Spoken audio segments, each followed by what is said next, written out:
This conference will now be recorded. Welcome to the facility plan meeting of 2019 for Fremont 21. Today we're introducing ourselves. Charlie Kaufman, planning. My role basically is just data reports and anything that needs done in the system. Amber Leach with planning. My role is to work with the districts on documentation and preparation for today's facility plan meeting. Paul Severson, I am offering leadership and coordination with the project management team. Today I will be taking the lead on this facility plan, but our new project manager, Steve McDonald, is here and will introduce himself. And I'm Steve McDonald. I'm the new project manager for the Northwest region. I look forward to meeting you guys and working with you in the future. This is Kirk Schmidt. I'm the Assistant Superintendent for Finance for Fremont 21. Superintendent Ebert's planning on being here. He's dealing with a district issue. Our Maintenance Director, Todd Trosper, may or may not be with us. He's dealing with some maintenance issues right at the moment. Currently absent for the state construction is Troy Decker, and possibly Brandon Finney may come in later as well. Pending on legislation issues or opportunities. District, I do appreciate all that you've done to get ready for this facility plan, and we have the information and comments to go over today. The first thing we see here is the tracks and deeds, and brought in a Google Earth visual just to show and represent your buildings that you have for your district. I do notice that visual doesn't have your building fully demolished Right. yet, so this is obviously not up to date. We are at the mercy of Google Earth, and we only have a representation at 2017. We don't have the military on the spot. Kirk, I also showed that you verified the tracks and deeds for WDE. Charlie has been able to go back and really work with this information, and you were able to validate this going forward, that information will be reported to them later. Currently no leases are in your district, so we did land leases. And we validated that all AIM database is updated currently at this time for tracks and deeds. And Kirk, if there is something that you want to discuss more, I'm just going to go over the notes and then give you the floor if you need. Okay. Property profiles. We did list the property profiles. Down here in the notes, I'm going to go over a little bit. You had some questions that you brought up. There is currently no building leases to report. We validated that. And then on enhancements, we also had a comment from the district on that. So on your first comment, we broke these out so that we could answer them in our notes and kind of break out the individual portions of it. It was stated on SFD has added 11,692 square feet of elevated square footage. The total of the elementary school and 3,873 square feet of elevated square footage for the high school. This increases the square footage of the building, overall square footage that was approved by the School Facilities Commission. With that, like we said, we kind of broke those comments out so that we could discuss the purposes. So elevated square footage. With the district or the building's location report do represent all square footage represented within each facility. The above reference square footage of 11,692 and the 3,873 are correct for mezzanines. Mezzanines are counted in the overall square footage and abide within the appropriate or approved SFD square footage as mechanical space.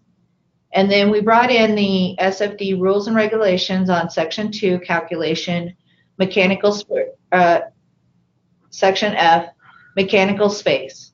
When calculating the overall building's square footage for a new building, addition, or major remodel, for the proposed purposes, thank you, purposes of determining the allowable square footage, if the mechanical space complies with the definitions outlined below, then it is not required to be included in the gross square footage calculation for the new construction. Section I, 502, International Building Code 2006 edition, equipment platform, an unoccupied elevated platform used exclusively for mechanical systems or individual process equipment. Include the associated elevated walkway, stairs, and ladder necessary to access the platform. See section 505.1, and that's I, section 1502, International Building Code 2006 edition, penthouse,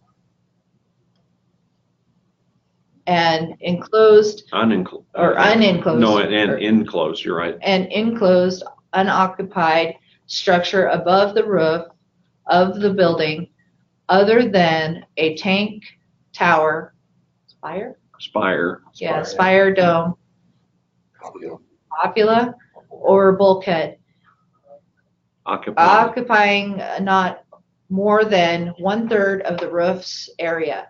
See also section 1509.2.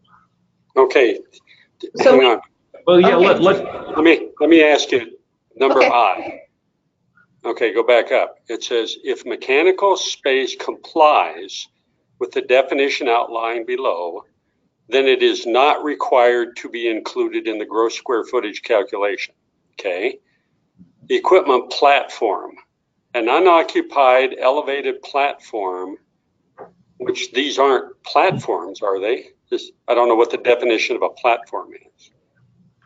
Yeah, platform basically means that it's not adjoining to occupiable space. A platform is identifying that it's separate. That's the only reason a platform is different than square footage that adjoins occupiable space.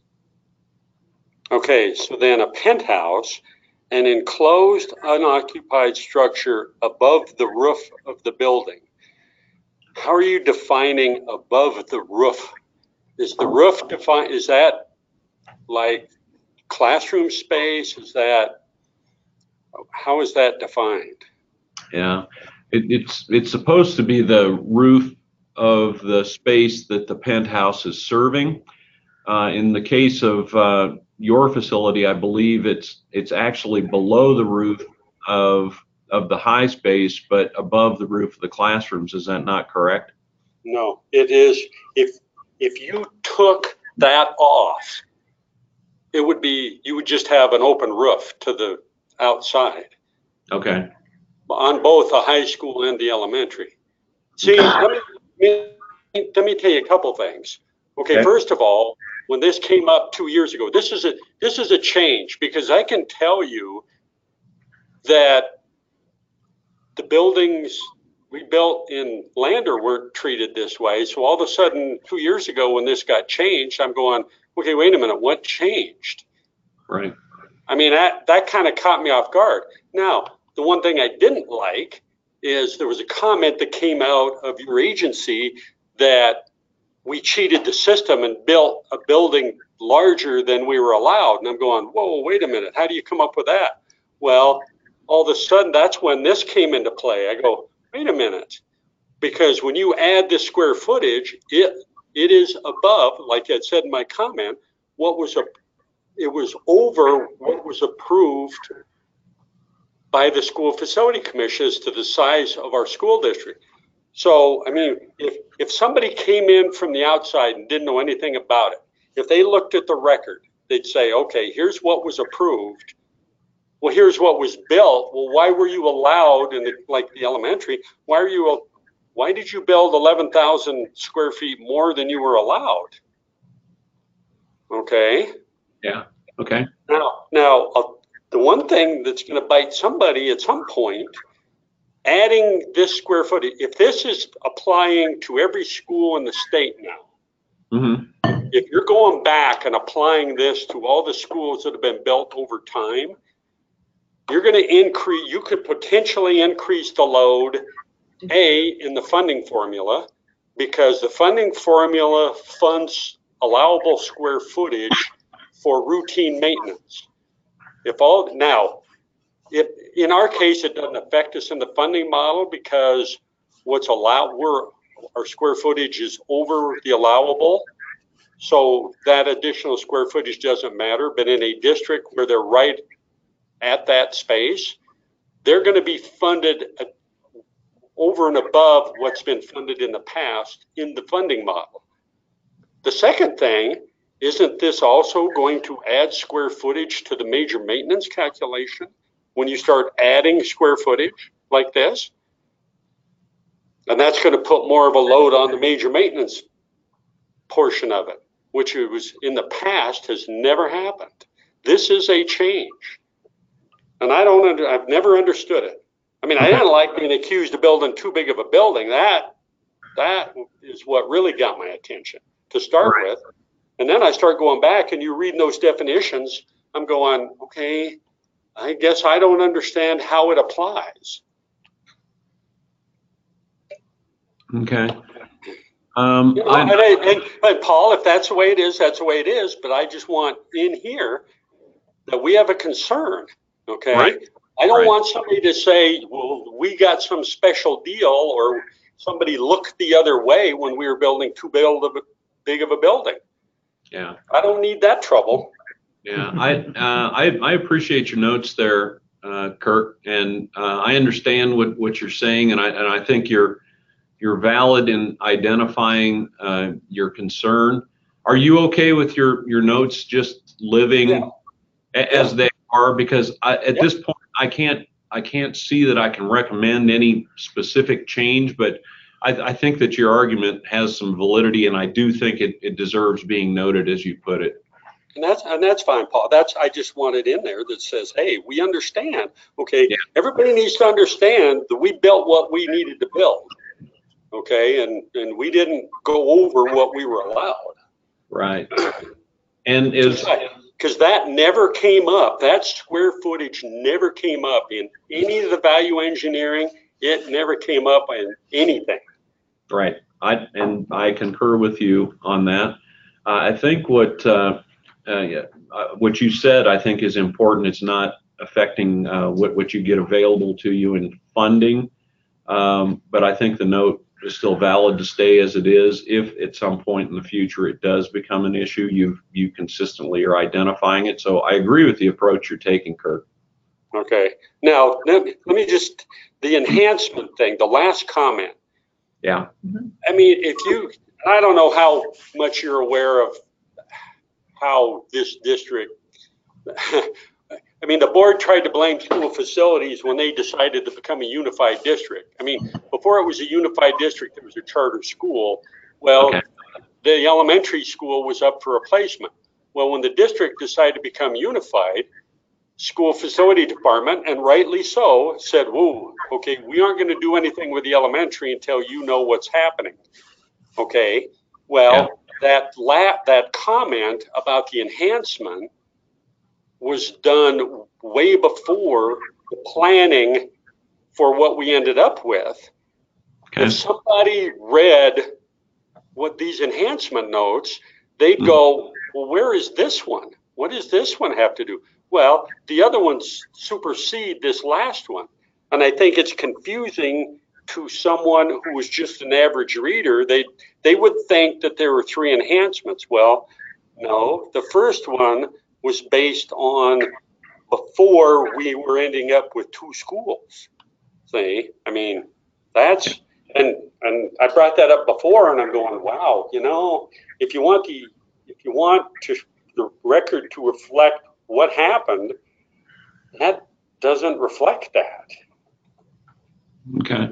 And I think what I'll do is read this comment that we've kind of put it into context. And unfortunately, enhancement notes are historical in nature and show the progression of the development. And it is kind of difficult when you have somebody that's new to it, when you have to explain that they have to read from the bottom up in terms to put it in perspective historically. And the top notes reveal the final square footage when reported are generated based on note type. All notes are shown. And we can't delete notes, or specifically we cannot delete any notes or edit any notes. All we could do is add a new note to correct or put it in a better perception. Well, you might, if you do that, you might put in there that this enhancement didn't in fact happen, that the enhancements later on were actually built. So somebody would know, oh, if they read that, they'd say, oh, okay, it was approved, it was planned on, but it didn't actually occur. Okay. Okay. Kurt, I'm thinking maybe if you could try to paraphrase that and Sure. write it down and send it to Amber or Charlie so that they could include that, because I'm hearing what you're saying, and I don't disagree with the record reflecting that. Okay, I'll do some language, Paul, and send it. Okay. So that would be great. Thank The you. other question, and this is a question, because because everybody knows the history of trying to take care of buildings that Yeah. have older sections in them. When you look at the classification, scroll back up, Amber, because that was my question, is there's the library and the gym for the high school. That right there, they have scroll down a little bit. It says they're classified as corrected. Yeah, I don't know what that means. Do you know what that Well, means? see, here's the deal, and the square footage of those 2 buildings is included in both the elementary and the high school, which is true. But now, I don't know how you handle it, because they show up on the rating scale. I mean, is it above that or below that, Amber, where it shows up on the priority list of Sure. those So- 2? I don't know how you handle it. It's a difficult situation because you have a library that was built in whenever, I can't remember what the date was, is all of a sudden encompassed into a brand new building. Right. So the FCI score is different. Yeah. Right. Let's So specifically let me- give ourselves a task to answer his question Right. about corrective in our notes So before we we- send it back out to him. We do have that answered here. Oh, So if you give me just a moment, Kirk, what we did here, and in representing that, is in the original list that you've seen above, and I left that in there, we sorted the corrected, disposed, and demolished out.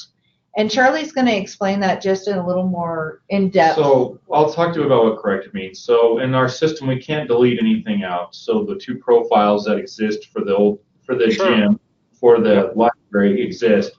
So to not get double counted or not get confused with that, we've marked corrected on it to mark basically denotes that it's a duplicate of existing space. So it exists now with the new buildings, and that's why the designation went onto that piece. Yeah, I get that. The other thing is what we didn't want to do is we didn't, well, 1, we can't get rid of those, but 2, we also like having that history on those buildings and noting that. In terms of the I score, so this is one of the opportunities when you have an enhancement that's encompassed in a building, we'll still assess it. because those systems do tie together, and it'll be all part of the FCI scores. So what's the advantage to the district? Just they get an assessment? Is that the advantage? That's it. I mean, that Okay. really is it. If it was a separate standalone building, it wouldn't. Because it's tied within the existing building and the systems are all tied together, Then it does get assessed. Correct. Okay, so it's just information for them, basically. Yeah, more than anything. Okay. Okay. Okay. Where you- okay. Are we I okay don't with it or not? When it shows up, Charlie, is it going to show up on your master FCI list with that score? So the two buildings will, the middle or the elementary and the high school will, but the library and the other, like it's separated out will not. It'll just be. It'll be The library, integrated into it? yeah, the library and the gym. Okay. The library and the gym will be integrated into those two buildings. Yeah. Is that a concern, Kurt? No, it's just weird. I mean, Yeah, unfortunately, we're representing a database that has to right. make some integrity on its old information. Well, here's one thing. Here's one thing we probably need to do, and it probably gets solved. Is this are the buildings being reassessed this year? Is that what I read? 2020 will be when they go out into the field. We will be acquiring a professional in 2019. Okay. See, that will solve a bunch of it because that FCI score will change because we've done so many upgrades when we hook those buildings on. Right. I mean, the roofs, the HVAC, I mean, so it should bump it way down the list, so it shouldn't end up being a problem. Okay. Here's my concern, and it's been there since 2002 when we started all this. When you have a building that has different years of construction to them, Yeah. it's difficult to figure out how to assess the overall building. Right. Yeah, that's a problem on every facility that, like you say, is blended in phases. Believe me, we talk about it a lot, Kurt, with you and with everybody else who's got a building like that. Yeah, I just don't want to bumping somebody off the list just because the FCI score ends up being weird. Yeah, Sure. follow. So just Okay. so you know, we I'll did send you- corrected I'll send you a note on that last enhancement. enhancement comment. Yeah, Okay. and you can add that to their notes on the final. Right. Yep, we Yeah. will. Good. Thank you very much, Kirk, on that. and Well, clarifying it. let me ask you this, Amber. Do you want me to go back in and put it in the plan? I think you could just email us and we will be Okay. able to address that. And then Charlie noted here on the side that we are addressing that you are submitting another Okay. note to really put the history back Yeah. together Yeah. and give it a little bit more of a foundation so that others can follow along. Okay. Future, yeah. So Good. Thanks, Kurt. thank you, Kirk. Right now, we're going to get into the district appropriations. We have two different capital projects here. And the very first one, noting that you are working on finalizing changes and will submit a request for final payment in the near future. And Go ahead. I just got that spreadsheet back from Austin Allen from Sletton. So we got those questions where all those came from. I just got that the other day. Should we get together again? Yeah, so I can send it to you and you can look at it and let me know what you think. Yeah, well, why don't we do that? And I really liked before when we sat down and went through it. Yep. And since we've got Steve, your new project manager, I'm thinking sometime in the relatively near future, we ought to plan on doing that again. We'll sit down, give you a chance to get to know Steve a little bit. We'll get to go through the numbers, help him understand exactly what's happening here. Okay. So I'll get that, I'll review it, and then let's set up a time. We'll come up and visit you again so that Steve, your facilities. So. Okay, sounds good. Excellent. So the reason behind this section is more for poor Brandon that is not here. He wants to know if any capital projects can be closed and money is reverted. And it sounds like you've got some things to button up. Could you kind of let me know what I should tell Brandon in terms of expectations on when you would be able to wrap it up, or if there would be funds that could be reverted back? Right now, based on the meeting we had down there, there aren't going to be any funds reverted back. I believe You Kirk. can just tell. I mean, if when the whole thing washes out, if there's any, it's going to be very, very, very minor.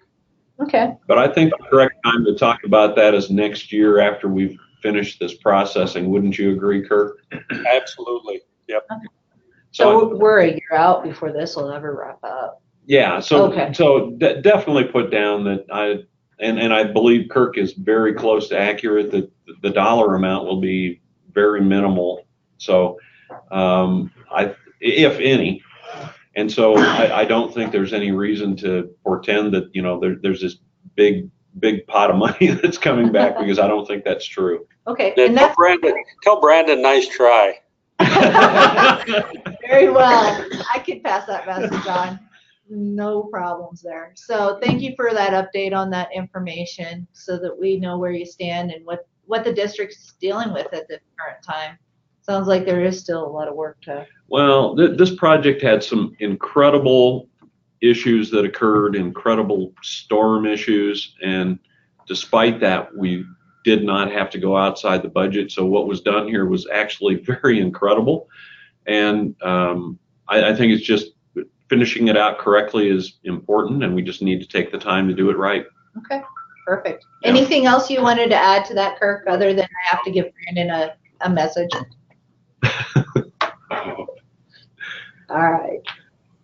So we get into security, and I'm going to turn this back over to Paul, and I'm going to give you the driver's seat so Okay. that you can roll through. Well, in your case, Kirk, the regular talk that we give to the districts in regard to expending the funds isn't really too appropriate, because you've got new facilities that you put in place, the security needs that you needed. The only thing that possibly you could take advantage of here would be the issue of two-way communications for radios, but I think you already have that taken care of, correct?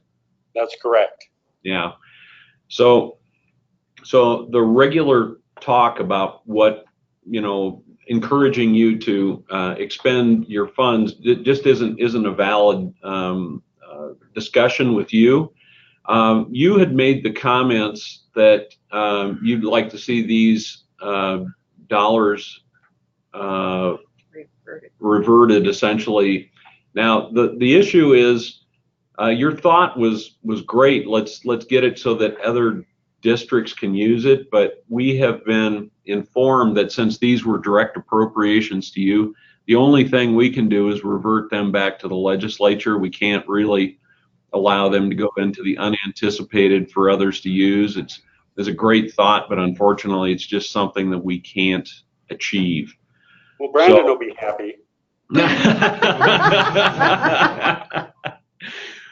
So, and then you also have access to the 10% security major maintenance that is still an option on your part to expend, because it does not, I don't know what just happened there. It is not, I think I hit it is not limited in what you can use it for. We're allowing it for any of the 20 priorities as you see fit.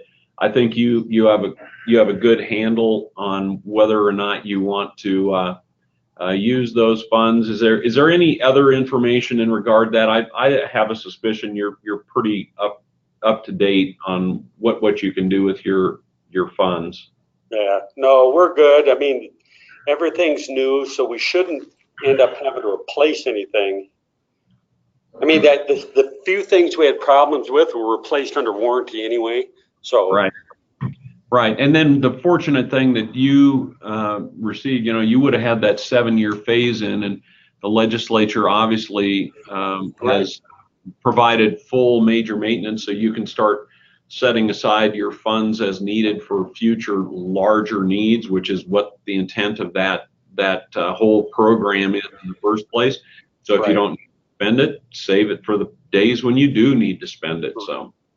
So That was the only thing. We just wanted to let you know that the ability to revert it to a place where other districts could get access to it, where it doesn't look like that's going to be possible. Great thought, just unfortunately can't do it. Yeah. I think we see here the two major maintenance balance appropriations. You have not expended anything out of that, so you're just keeping that in your major maintenance pot. Good for you. So at some point in the time in the future, if you do have a security issue, you have access to that to expend it on those things that you want to do. Kirk? Okay, thanks. You bet. All right. Moving on into capacity. The first table here, we represent the district showing the October 2018 numbers within the capacity, as well as what the percent capacity is. The next chart we break into is the enrollment projections and showing where the district is. Let me kind of get this a little bit larger. Yeah, this is interesting to me, Kirk. I'd like to hear some comment from what you think this means. Is your superintendent there yet? No, but I mean, we talked about it. It's kind of funny when you look back. You know, there's always been criticisms of enrollment projections. Right. Well, when you're able to look at what actually occurred, these projections end up being pretty accurate. I mean, it's just interesting. The thing with our high school, that was always the wild card. Uh-huh. Because nobody knew. Okay, I mean, so when you start looking at what actually is occurring, this projection isn't really that accurate. But yeah, that was the one that was the wild card. The K-8 stuff is pretty predictable. right. The 9-12 was always, like I say, going to be the weird one because, I mean, you look at 19 and 20, well, you look at this year. I mean, that's dang near right on. Mm-hmm. I mean, we have 102 kids right now. Okay. Yeah, Okay? and you I mean, showed 105 at October 1st Yeah. number. yeah. Yeah. Well, go down to the Graphic? graph. Yeah, because Yeah. that's the one that kind of makes me wonder, because Yep. you could see where you had your dips and back up in the future, and I realize when you calculate this, you make an assumption that it's either declining, stable, or growing. And in your case, obviously, based on the data, it says declining, but I have a hard time actually believing that. Yeah, it's pretty steady, but you know what? And the other thing you have to realize is when you put it graphically like that, Yeah. when you're using 520 whatever kids, Right. you know, you lose 4, it makes it look like you're going down. I mean, Yeah.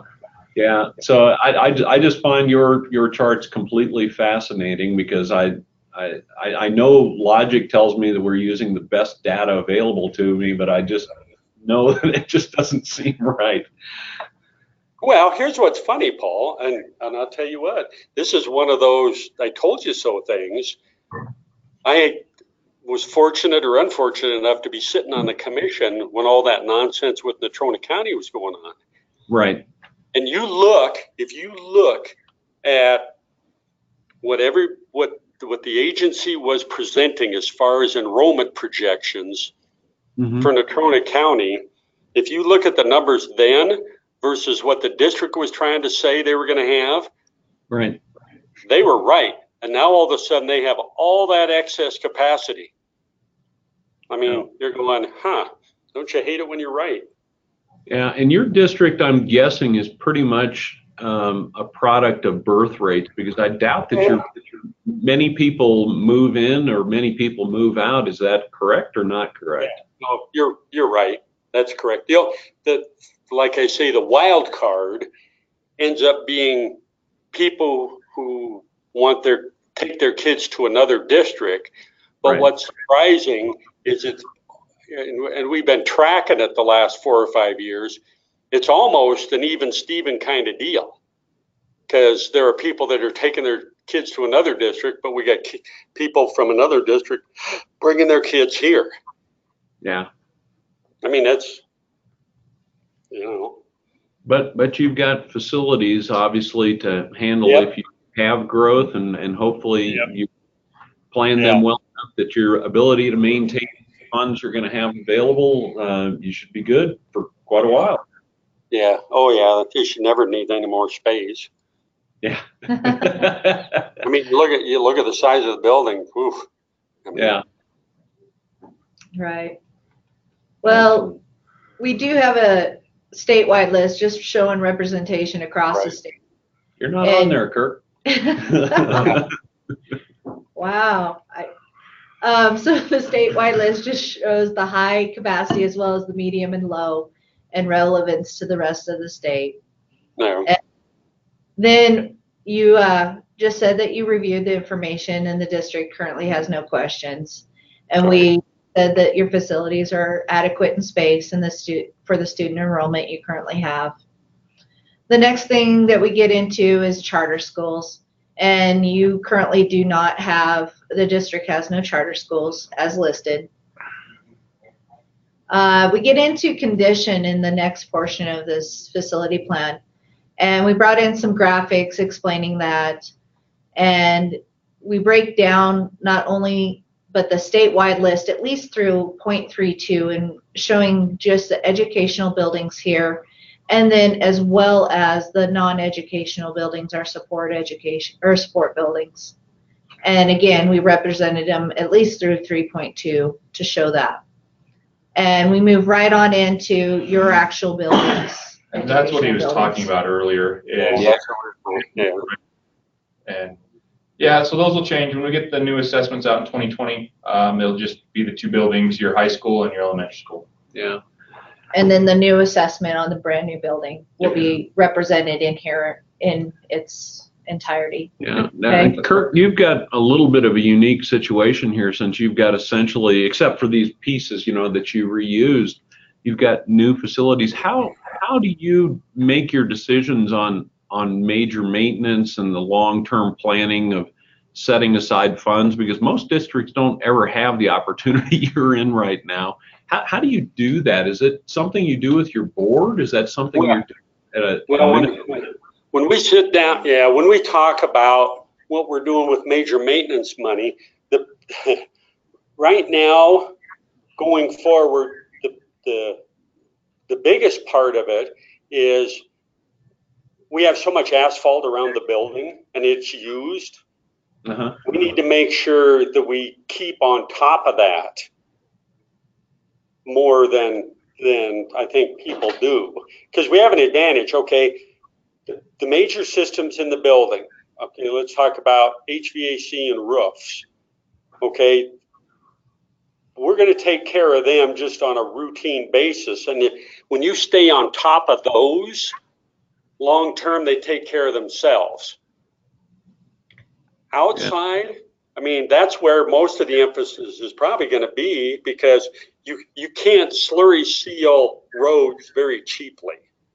Right. And that's going to be the first thing we're going to be doing in a couple years, because when Dell came up here and looked at it when it was in the summer, we asked him how the asphalt looked, and he goes, well, he said, you know what? He said, a couple, 3 years, you just need to slurry seal it so it doesn't denigrate. So, I mean, and you know what? I mean, he's been how many years working with that stuff, so he kind of knows what he's talking about. So, but that's what we do, Paul, is look at the major systems that are going to take place. I mean, you know, roof warranties obviously are a lot longer than they used to be. Right. So that kind of takes some off of there.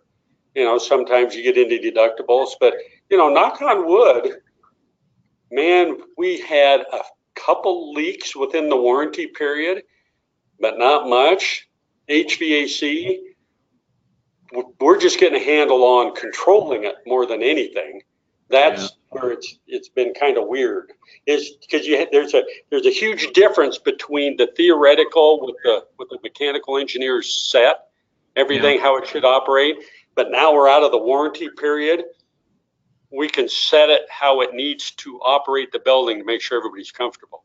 Okay. So, Are you using any tools like, the equivalent of the facility tool, School Dude or anything? Yeah. Or are you guys just doing it on your own? no, along mechanical systems, that's the system we're using because I made them from day one build the system according to the submittals and what the equipment was in there. So from day one, I had them do it, and that system is what kicks out work orders every day. Excellent. So you're going to be the poster child of teaching everybody else how to do this ultimately? Yeah, well, you know what? I got my own problems. I don't need to be. Yeah. I just thought I'd give you the opportunity to be that shining star. I mean, here's what's funny, Paul. Over time in my career, I've always found that when you're sitting in meetings and everything, oh yeah, here's what we're doing, here's what we're doing. Well, eventually, when you find out what's really happening in the district, those guys aren't as tough as they claim to be, and it's just interesting. I go, huh? So. Well, Whether they're doing it, whether they're not doing it, I don't know. I've walked into school buildings thinking, man, how can you get away with this? Yeah. Well, thanks for the input, Kirk. Well, Kirk, I just think about when the rubber meets the road is when you really find out what is happening. Yep, absolutely. I'm just going to read the statement that Troy brought in to address the point that you were bringing in about the gym library. And it's just that SFC has explored alternative methods for condition assessments as it has with the present one and has the most cost effective and building holistic ways to identify overall deferred maintenance.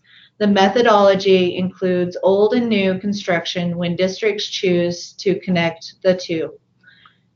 In one sense, it allows enhanced space and benefits the elevation or evaluation throughout the state assessment tool. Yeah, it's hard. I don't know that there's ever a right answer. And I think it's on a case-by-case situation if you look at what you're integrating from what the past is and dates and what actually are you putting together. The next thing we brought in was your major maintenance work orders here and show the representation. You were able to work with me and update your old stuff and get anything that was new into the system.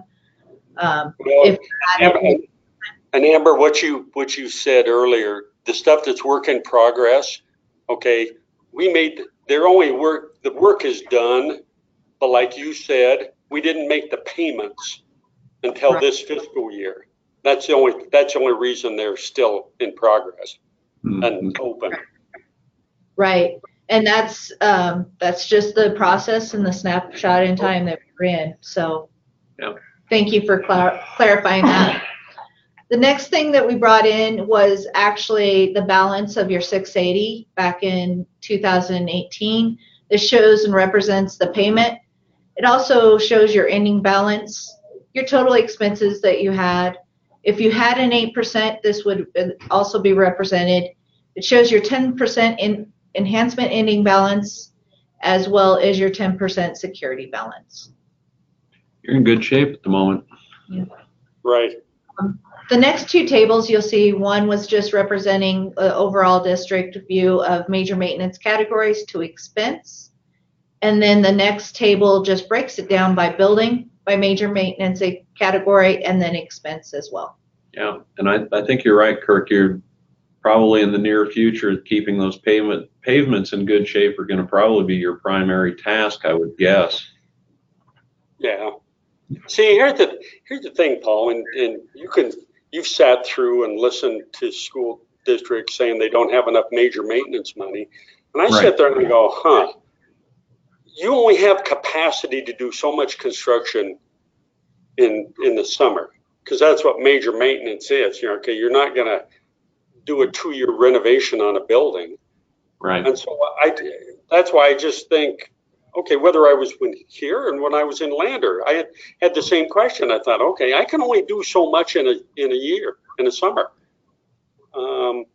So they want a lot more money just sitting idle?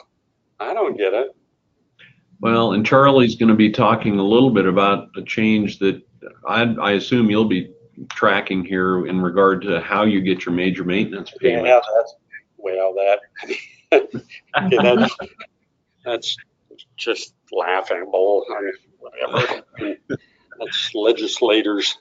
That was editorial. Okay. I'm going to move on before anybody says anything until we get to that point. We brought in your low condition scores, just representing your scores. We showed 1s, 2s were what we asked for. You guys take care of your buildings and didn't have any real 1s or 2s to answer, so you look at your 3s. Really, you don't have anything quite planned. Some of those things are things that just don't need addressed at that point. Just trying to pick on you.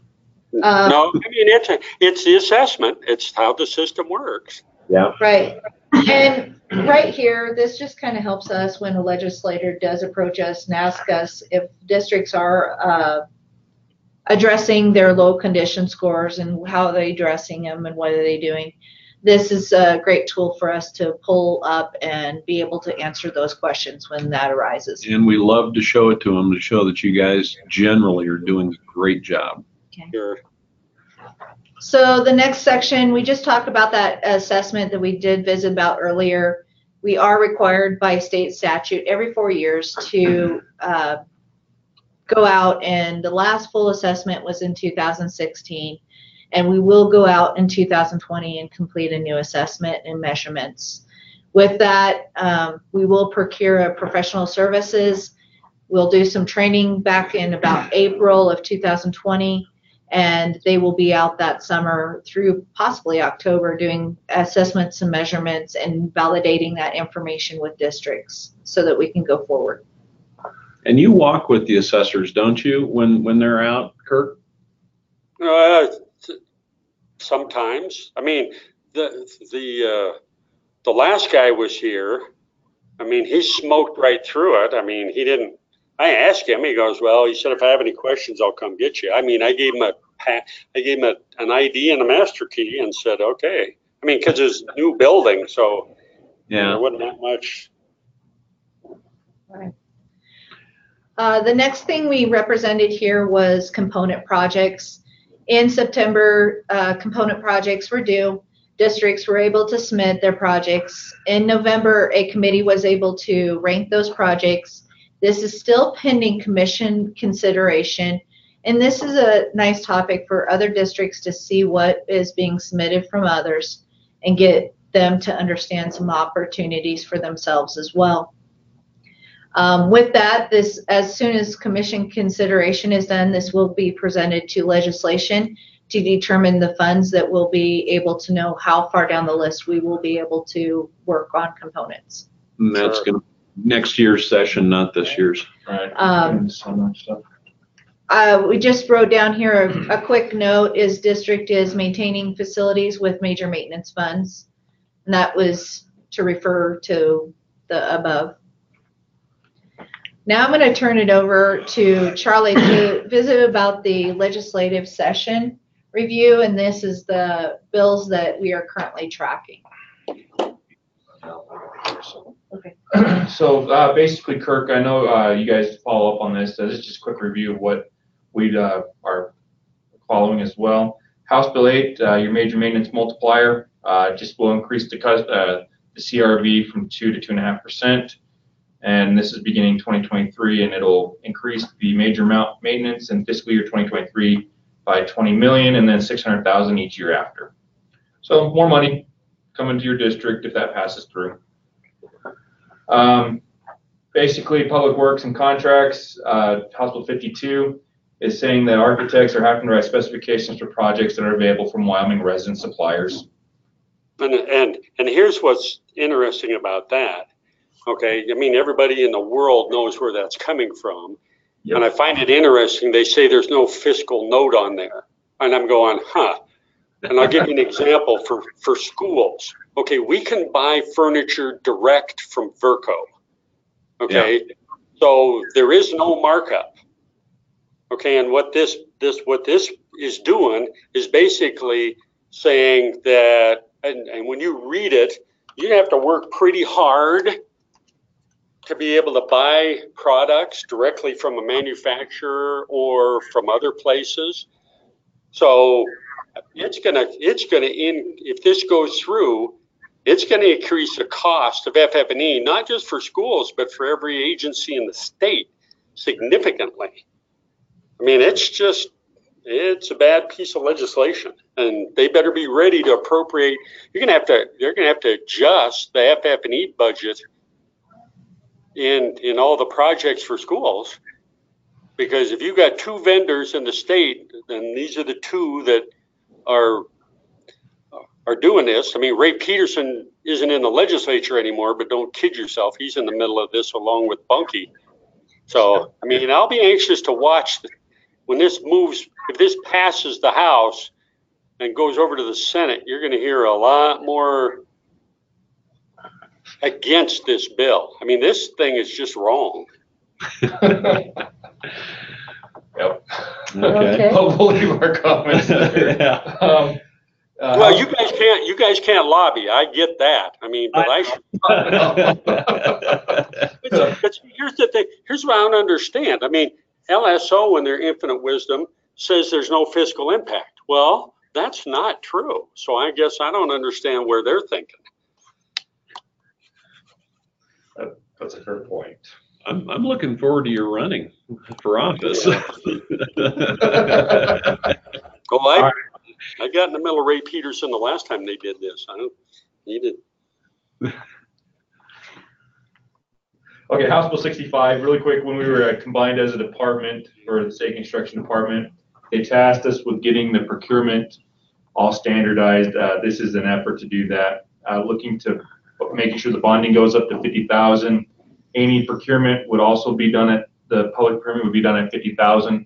From basically 25K underneath the 50K limit, you could still solicit 3 proposals. Underneath the 25K, you can go out and hire directly. And then the advertising goes to minimum 2 weeks instead of being all over the place. Yeah, it gives you guys a lot more flexibility on these smaller contracts. Well, hey, here's the thing. It keeps districts from playing dirty pool, is what it does. Because there's been some districts that have done some stuff that wasn't above board, and I think that's. I mean, I had people ask me, "Well, what's this?" I go, "You got to look at it. I mean, it's for architects, design professionals." That I go, okay, you can still hire who you want to hire. It just outlines a process that you have got to follow. Yeah, that's right. So quickly, I know we talked briefly about the House Bill 78, the major maintenance funding going to quarterly payments. Let's keep moving on real quick. House Bill 79, school finance interfund loans, just basically interfund loans may be made to the school account from the legislative stage of civilization reserve account. So our House Bill 80 is the budget, our budget for this year, working through right now. House Bill 94, the contract indemnity provisions, they're working that one through. I'm not sure how that one's going to turn out. House Bill 108, contractor final payment provisions restructured. Basically, it's modifying the final settlement and payment to contractors procedures, updating bonding requirements, and requiring that disputes be directed to a prime contractor. Hey, Charlie. Yes. This is Troy. I just joined you. Yes. Welcome, Troy. Welcome. Next. All right, so next, government contracts, labor organization, and just basically prohibiting government and entities from including specified terms related to organization agreements and construction-related contracts. Senate File 57, public records. The public records basically are stating that if there's a mutual agreement is not agreed between the requestee and the agency, that the public record have to be delivered within 10 days, and penalties include up to penalty if the agency doesn't deliver.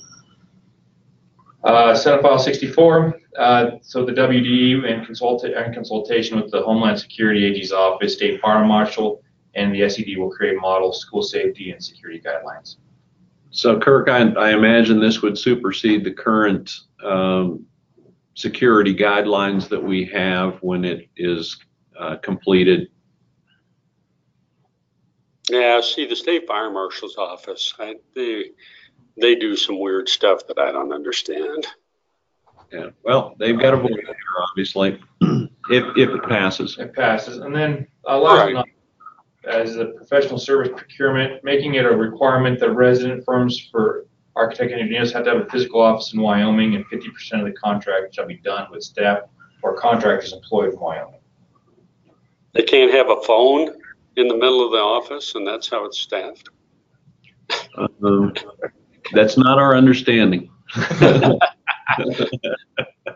right. So really quick, the 1920 supplemental budget, this is just what we have working through the legislature right now.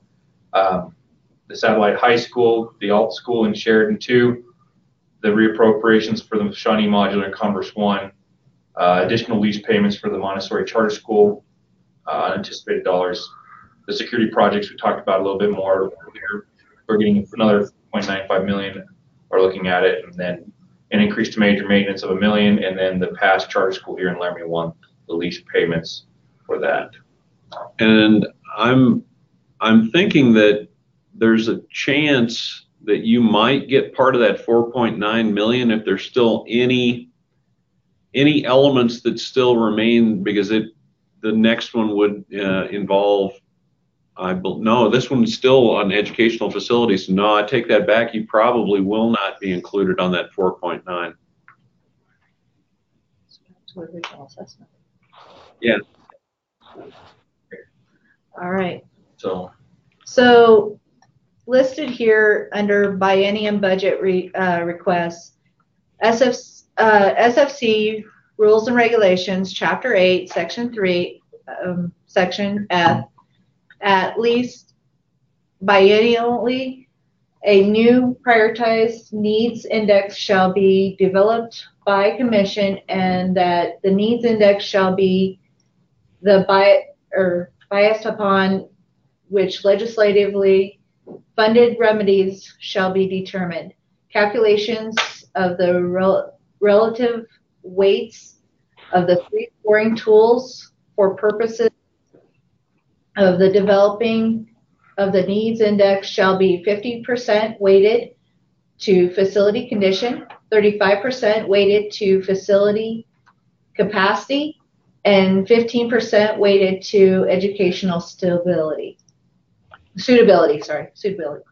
And as it stands right now, we had heard that perhaps they were going to take on educational suitability, but thus far we have not seen any drafts that are heading that direction. And we do currently have a tool in the rules that were updated in November, but it's the existing tool that's been in there for quite a while. Well, I think, Paul, everybody struggles with what that exactly means, because I think it changes from district to district. Well, we at some point in time, if the legislature doesn't take it on, we'll have to deal with it. And admittedly, it's, as you stated, it's a challenging thing. And but if we have to, we'll begin to work on that again with the tool that we currently have. Hey, Kirk, this is Troy. Can you hear me? Yep. Hey. One of the thoughts I had, and I don't know if legislators like this for tracking ability or whatever, but I was wondering how you felt about, I almost wish that they could base it on enrollment for school districts and basically provide educational suitability funds across the state, base it on enrollments for school districts, and then give districts the freedom to address those educational suitability needs as the board best determines, as long as it's directly related to facility needs. rather than educational program needs. Do you have an opinion on that by any chance? Well, here's what I found interesting, Troy, and you've seen it. What's kind of got lost in the translation when people start talking about what a school is being used for. The size of the building is determined by the formula. Here's your enrollment, here's the size of the building. That's it. It is up to the school district to figure out what the programming is, which relates back to educational suitability. I mean, that's a given at that point when you're designing that building. Okay, the size of the building isn't going to change. What the school district or what the school board or whoever, that determines the suitability. Mm-hmm. That's why I just sit there and I think, because everybody gets into an argument. Well, this room's too small. Well, you know what? Too bad. You decided that that's the size of the rooms. Yeah, I mean, but that was not a state mandate as far as the size of the room. And when people shoot themselves in the foot by having bigger gyms or fewer or these big classrooms instead of smaller ones, that's the district issue. And at some point, legislators got to own the fact that, you know what, everybody wants local control until it doesn't suit their purposes. right. I mean, the way this is saying, 50% weighted to facility condition. Okay, if you have a building that is deficient, whether it's got bad roof or whatever, or HVAC, whatever, okay, you got to take care of the building. Okay, then with the building, what's the capacity? Okay, and the capacity is kind of weird too, because if you built classrooms that are like 600 square feet, are you going to have a capacity issue? Probably, but you shot yourself in the foot by doing that. Yeah. So I don't know, Troy. I mean, educational suitability is in the eye of the beholder. So I just struggle with that. Here's the size. You do with it what you want. Yeah, but Kirk, what about the situation where a district has a building that's literally 50 years old and their educational programs don't fit? And if they were given some funds, they could make that decision to move the partitions or put openings between classrooms if their pedagogical program changes to do that. So they can make the decision to make a modification to the building to suit what they think they identify as educationally suitable. Do you think that has merit? You know, that you just give them access to funds to do that, or you suggest that's not a good idea? No, well, okay, if they're going to take an existing building, okay, that's fine. But it gets back to the dilemma that everybody runs into. Do you spend $600 a square foot renovating a 50-year-old structure that may or may not have another 10 or 15 years left in the life of the structure? I mean, then it ends up being a philosophical discussion about, okay, if you can take a building and fix the inside of it to help capacity, sure. But in the meantime, what do you do with the kids? Because that's not going to be something you're going to do in 3 months. Yeah. See, and how many educational buildings out there anymore are 50 years old? I haven't looked at the list. There can't be that many left, are there? There's still a few. We have a few districts that actually have a lot of them, but it's kind of isolated to the larger districts.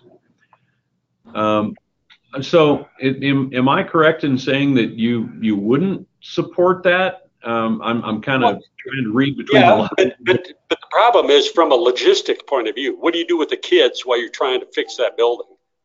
Well, couldn't you use part of those funds to swing them someplace else? Well, but then you get into the Harshman Center in Casper, okay?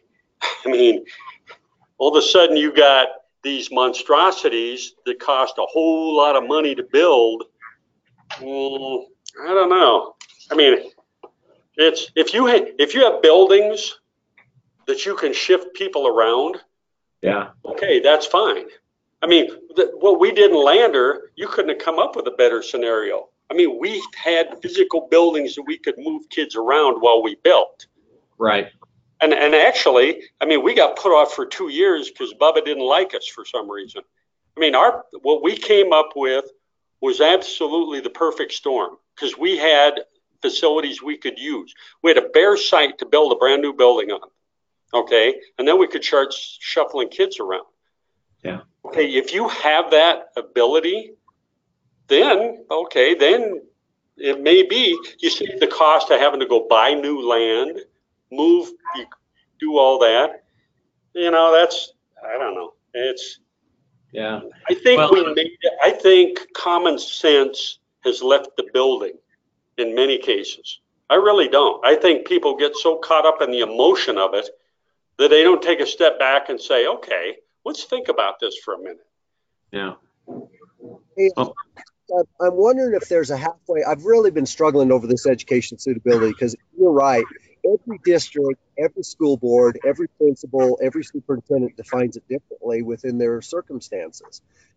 And so, part of me says, give the money to the school districts and let them address, as long as it's facilities related, and it can be coded as such. Let them address what they believe most greatly impacts their suitability.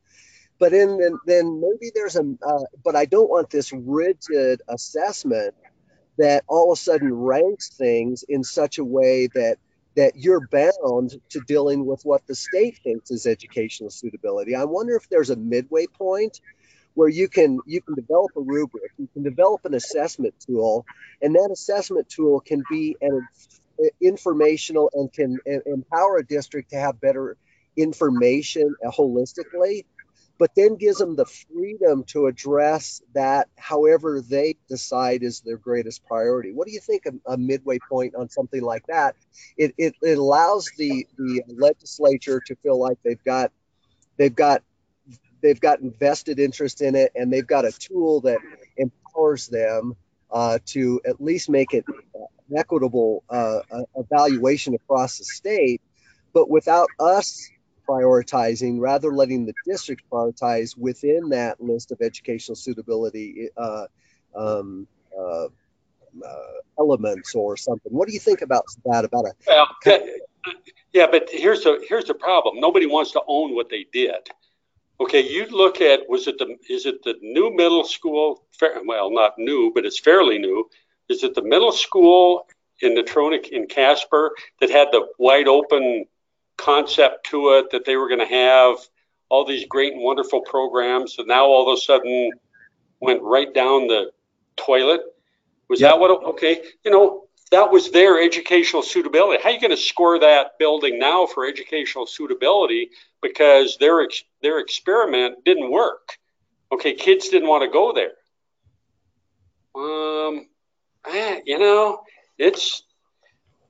It's a tough nut to crack. I mean, I sit there and I listen to these people. Well, we can't do what we want to do. Well, that's because your predecessor chose to build a building this way. Okay, that's what I say. Everybody wants local control until it doesn't work, and then they want somebody else to pay for it. I mean, I don't know. I just, Well, I think I've watched too many things over since this started in 2002. It didn't work out so good, and the political pressure that came from it. And like I said, Natrona County is the poster child. I mean, I've always thought that Laramie number 1 had a 10 times better handle on their long-time facility plan than Natrona did. I mean, but what is educational suitability? It's who's ever sitting there at the time. They're the ones deciding. Here's the program. And then the other question I had, Kirk, is we and everybody, and this within a school district, how much do you involve your principals, teachers in decision making versus upper administration, executive team, school board? How do you give people voice, but but at the same time, you make decisions, and someone has to make the final decision to lead the parade. How do you view an appropriate balance between, as we develop educational suitability and look at that? Right now, it's in the rules and regs. It's solid. It's concrete, and I'm hoping we can change that. How do you view, what would you think would be the appropriate level of district participation and input and stakeholder involvement versus basically maybe less of that? I don't know. How do you view district involvement in maybe the future of educational suitability and defining that, and what's the appropriate balance? Okay, it's two different things, Troy. Amber, Terry just got here. And, Okay. Thank you for that. I had things I had to do. Okay, you talk about two different things. First, new construction. See, to me, new construction is a no-brainer. Like I said, here's the square footage, here's your money. You program it how you're going to program it. Because that's what's in effect at the time that the district, that's the direction they're going. Okay, that's what a new building is. I mean, everybody seems to, the legislature, school facility commission, I mean, people get into arguments over spaces within a building. Why? Why? I mean, here's the formula determines the size of the structure.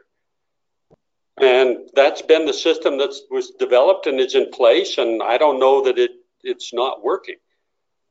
Okay, when you go in to assess a facility, you're assessing it for FCI score, which means people are going to either ask for component funding or they're going to use major maintenance funding for it. Okay, the only thing you can assess it on the educational suitability is to talk to the people there at the time and say, okay, is it working for the program that the building was designed for? Because if all of a sudden, and this is the history of Wyoming, you look at elementary classrooms, there was the open concept. Then we spent a bunch of money to close them back up. Then we opened them back up. Then we got rid of windows. Then we brought windows back because daylight. I mean, okay, which educational fad do you want to try and hit? You can't. It's impossible. You just have to look at it. It's a snapshot assessment of the building at the time for the programs that are in place at the time. What I would say too is that when we were trying to design these buildings here, we stressed flexibility and the ability to adjust as things changed in the future.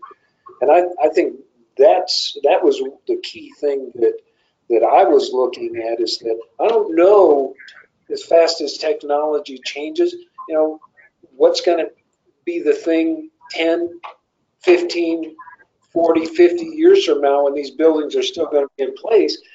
But if we build in what we know now to be able to accommodate change, that was my main thing that I was looking to do. See, here's what's interesting about the flexibility part of it. We have in elementary school movable walls between the majority of the classrooms. When we went through value engineering, people brought up, oh, well, they don't use them. They don't do, well, they have the opportunity to use them. And what's interesting is we have a large number of elementary teachers who take advantage of it. They use them. Now, well, is that going to change over time? Sure, it's going to change. It's going to change, just depend on who the teachers are. Right. And in fact, at one grade level, we got two teachers that have opened up their wall and they team teach. They got all of their kids in one big open space and two teachers. So how do you assess that for educational suitability? Well, we have heard, yeah, that is one of the big issues, and what we're hearing, and we're hearing it consistently, is flexibility. So it sounds like what you guys have done with your partition is that big piece of flexibility. But I agree with you. How do you assess flexibility? Yeah, it's like catching fish with your hands. I mean, very difficult. Yeah. I don't know if Great. that answers your question, Troy, but I mean, it'll come up and you're going to hear a million. I mean, it's been an issue before and it's going to continue to be an issue. I mean, it's a head scratcher. Well, and I tend to be a little more inclusive of district input because I think that people have, and if you structure it in such a way, and we used to have those IBS sessions way back in the day, and if you structure it in such a way, it gives everybody a voice. But I don't want something so stringent that it actually is educational suitability. And so somewhere we're going to have to find this balance to empower districts to be the most effective they can be with the local role in that decision, and yet be able to meet the legislative mandates of reporting and those kind of things that kind of satisfy them because from. So we'll find a balance. But, I tend to be a little more. It takes a lot of work, but I tend to be a little more. I want to hear from the districts because you guys are in the trenches every single day, and I don't think it's appropriate for us to. And I know we'll probably end up hiring a third-party consultant and stuff like that. I don't want it to get out of control because we have an accountability to the legislature. But at the same time, I think people need voice, and hopefully everybody will work together to get the best structure possible in order to empower people to educate students. all right. Where are we? So we're at unique idea, our issues, ideas, and concern. Yeah, we don't like we doubt we aren't going to need any money for a long time. Right. And we do recognize that you noted that at this time you plan on no requests of construction fund. And just to wrap it up, was there any other comments between you and Terry Kirk that you want to mention on unique issues, ideas, and concerns that we should address? No, I don't think we have any.